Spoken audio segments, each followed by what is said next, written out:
Hello good morning friends. வாங்க இன்றைக்கி நம்ம எம்இ விலாக்ஸ் ஆஃப் மலர்விழி சேனலில் பார்க்க போகிறது என்னென்னா வல்லாரைக்கீரை கூட்டுங்க. இந்த வல்லாரைக்கீரையில் அவ்வளோ பெனிஃபிட்ஸ் இருக்குங்க, நிறைய சத்துக்கள் இருக்குது. மெயினாக சொல்ல போனோம்னா ஃபஸ்ட்டு சொல்லணுன்னா குழந்தைங்களுக்கு ஞாபக சக்திக்கு தேவையானது அனைத்து இதில் இருக்குதுங்க.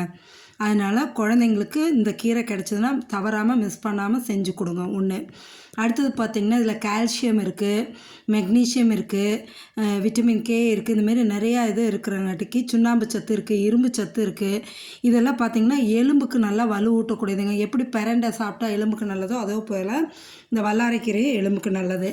பாருங்கள், இந்த வல்லாரைக்கீரை நான் நல்லா ஆஞ்சி எடுத்து கழுவி வச்சுருக்கேன் பாருங்கள், சுத்தம் பண்ணி. ஒரு இதெல்லாம் அப்படியே இலை தான் ஒன்று ஒன்றா தான் இருக்கும். அந்த இலையை மட்டும் எடுத்து கழுவி சுத்தம் பண்ணியிருக்கேங்க. அது பாருங்களேன், அந்த பிரெயினோட இது மாதிரியே இருக்கும் பாருங்கள். இலையை பார்த்திங்கன்னா அதேமாரி தான் இருக்கும்.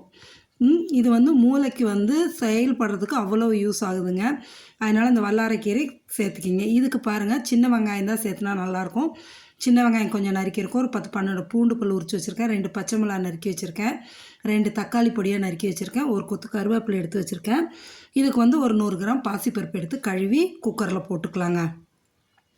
கழுவி குக்கரில் போட்டுட்டு 1 டம்ளர் தண்ணியை ஊற்றிட்டு, இது கீரை ஆஞ்சி எடுக்கிற நேரம் இந்த உரிக்கிற நேரம் தாங்க. ஈஸியாக 10 நிமிஷத்தில் ரெடி ஆகிடுங்க. குக்கரில் பாசிப்பருப்பு போட்டு 1 டம்ளர் தண்ணியை ஊற்றிட்டு, நறுக்கி வச்சுருக்க சின்ன வெங்காயம், உரித்து வச்சுருக்க பூண்டு பல், இந்த 2 பச்சை மிளகாய் உடச்சி வச்சுருக்கோம் இல்லையா, நறுக்கி அதையும் போட்டுட்டு 2 கொத்து கருவேப்பிலையும் போட்டுட்டு, அந்த தக்காளி 2 நறுக்கி வச்சுருக்கோம் பாருங்கள், அதையும் இதில் எடுத்து போட்டுடுங்க. போட்டுட்டு 1 ஸ்பூனு ஜீரகம் போட்டுருங்க. ஜீரகத்தையும் 1 ஸ்பூனை போட்டு கொஞ்சோண்டு மஞ்சத்தூள், பெருங்காயத்தூள் போட்டு கொஞ்சம் விளக்கெண்ணெய் ஊற்றிடணுங்க. நான் எப்பொழுதுமே பருப்பு எது வேக வச்சாலுமே கொஞ்சம் விளக்கெண்ணெய் ஊற்றிடுவேங்க. அதே போல் கொஞ்சம் இதுக்கும் விளக்கெண்ணெய் தான் ஊற்ற போகிறேங்க. இது வெந்துடும் சீக்கிரம். இருந்தாலும் அந்த விளக்கெண்ணெய் குளிர்ச்சிங்க. இந்த பாசிப்பருப்பும் குளிர்ச்சி தான், நம்ம உடம்புக்கு நல்லது. அதுக்காக தாங்க.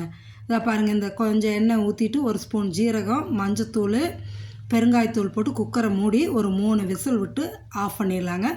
ப்ரெஷர் ரிலீஸ் ஆனதும், ஸ்டீம் ரிலீஸ் ஆனதும் ஓப்பன் பண்ணி பார்த்தோன்னு வைங்களேன், அழகாக நல்லா பூ போல் வெந்திருக்குங்க அந்த பாசிப்பருப்பு.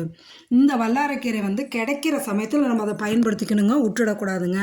ஏன்னா இது கிடைக்கிற சமயம் தான் நம்ம யூஸ் பண்ண முடியும். பாருங்கள், இந்த அளவுக்கு நல்லா வந்துருச்சுங்களா, வெந்துருச்சு. கடையெல்லாம் வேண்டியதில்லை, கரண்டி வச்சு மசிச்சாவே போதும், நல்லா இதாகிடுங்க. நல்லா மசிச்சு எடுத்துருங்க. கரண்டி வச்சு அப்படி அமுத்தி மசிச்சு விட்டிங்கன்னா எல்லாமே இதாகிடும், கலந்து வந்துடும்.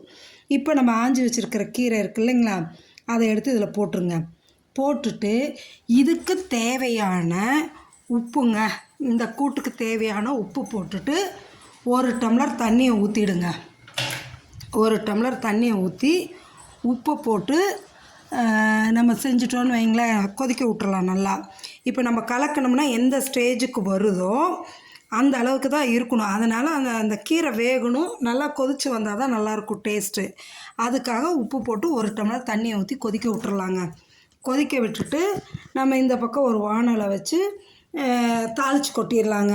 அதாவது எண்ணெயும் ஊற்றிக்கலாம், நெய்யும் ஊற்றிக்கலாம். நான் மேக்ஸிமம் கூட்டு வச்சா அந்த நெய் போட்டு செய்வாங்க, ஏன்னா கொஞ்சம் டேஸ்ட் நல்லாயிருக்கும்.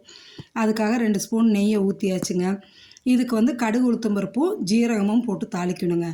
அதோட ஒரு 2 காஞ்ச மிளகாயை கிள்ளி போட்டுட்டு ஒரு கொத்து கருவேப்பிலையும் போட்டுருணுங்க. போட்டு நல்லா பொரிஞ்சு வந்ததும் எடுத்து கூட்டில் கொட்டிட்டோன்னு வைங்களேன், சூப்பரான கூட்டுங்க. இதை நீங்கள் சைட் டிஷ்ஷாகவும் தொட்டுட்டு சாப்பிட்லாம், சாதத்தில் போட்டு பிசைஞ்சு சாப்பிட்லாம். அவ்வளவு நல்லதுங்க உடம்புக்கு இந்த வல்லாரைக்கீரை கூட்டு. இந்த வல்லாரைக்கீரை வச்சு துவையல் செய்யலாம், சட்னி செய்யலாம், வல்லாரைக்கீரை வச்சு தோசை செய்யலாம். இந்தமாரி எல்லாமே செஞ்சு கொடுக்கலாங்க குழந்தைங்களுக்கு. அப்படி செஞ்சு தரும்போது அவங்க சாப்பிட்டுக்குவாங்க, பிரச்சனை இல்லை. இது படிக்கிற குழந்தைங்களுக்கு ரொம்ப முக்கியங்க. வளர்கிற குழந்தைங்களுக்கு எலும்பை வலுவாக்குறதுக்கும், ரத்தத்தை சுத்தப்படுத்துறதுக்கும், அதோடு இல்லாமல் ஹீமோக்ளோபின் கம்மியாக இருக்குது, ரத்த சோகை உள்ளவங்களுக்கு, அனிமிக்காக இருக்கிறவங்களுக்குலாம் இது ரொம்ப நல்லதுங்க. அதனால் மறக்காமல் இந்த வல்லாரைக்கீரை கிடச்சிதுன்னா விட்டுடாதீங்க, மிஸ் பண்ணிடாதீங்க. வாங்கி சமைச்சு சாப்பிடுங்க, உங்கள் குழந்தைங்களுக்கும் கொடுங்க, சரிங்களா? அவ்வளோ நிறைய பெனிஃபிட்ஸ் இருக்குங்க இதில். பாருங்களேன், இப்போ பார்க்கும்போது இந்த அளவு தண்ணியாக தெரிகிற மாரி இருக்கும். ஒரு 5 மினிட்ஸில் நல்லா கெட்டி ஆகிடுங்க. எடுத்து நம்ம போட்டு சாப்பிட்டோன்னு வைங்களேன், இன்னும் கொஞ்சம் சாப்பிட்லான்னு இருக்கும். வேறு எதுவும் நம்மளுக்கு சைட் டிஷ் கூட தேவையில்லை. அவ்வளோ டேஸ்ட்டாக அவ்வளோ நல்லா இருக்குங்க இந்த வல்லாரைக்கீரை கூட்டுங்க. பாருங்களேன் எவ்வளோ தண்ணியாக இருக்கிற மாதிரி இப்போ எவ்வளோ இதாகிடுச்சு பார்த்தீங்களா கெட்டியா போட்டு சாதத்தில் பிசைஞ்சு சாப்பிடும்போது அவ்வளவு டேஸ்ட்டாக இருக்குங்க. மறக்காமல் நீங்களும் உங்கள் குழந்தைங்களுக்கு செஞ்சு கொடுத்து சாப்பிட வைங்க. நீங்களும் சாப்பிடுங்க. இதே போல் நீங்களும் செஞ்சு பார்த்துட்டு எப்படி இருக்குன்னு எனக்கு கமெண்ட் செக்ஷனில் சொல்லுங்கள். மறக்காமல் நம்ம சேனலை சப்ஸ்கிரைப் பண்ணுங்கள், லைக் பண்ணுங்கள், ஷேர் பண்ணுங்கள். உங்கள் ஃப்ரெண்ட்ஸ் அண்ட் ரிலேட்டிவ்ஸ்க்கு ஷேர் பண்ணுங்கள், அவங்களையும் சப்ஸ்கிரைப் பண்ண சொல்லுங்கள். சப்ஸ்கிரைப் பண்ணிங்கன்னா பெல் ஐக்கான் வரும், அதை டச் பண்ணிங்கன்னா ஆளுங்கிற ஆப்ஷன் வரும், அதையும் டச் பண்ணிங்கன்னா தான் உங்களுக்கு நான் போடுற எல்லா வீடியோவும் வரும். Okay, thank you.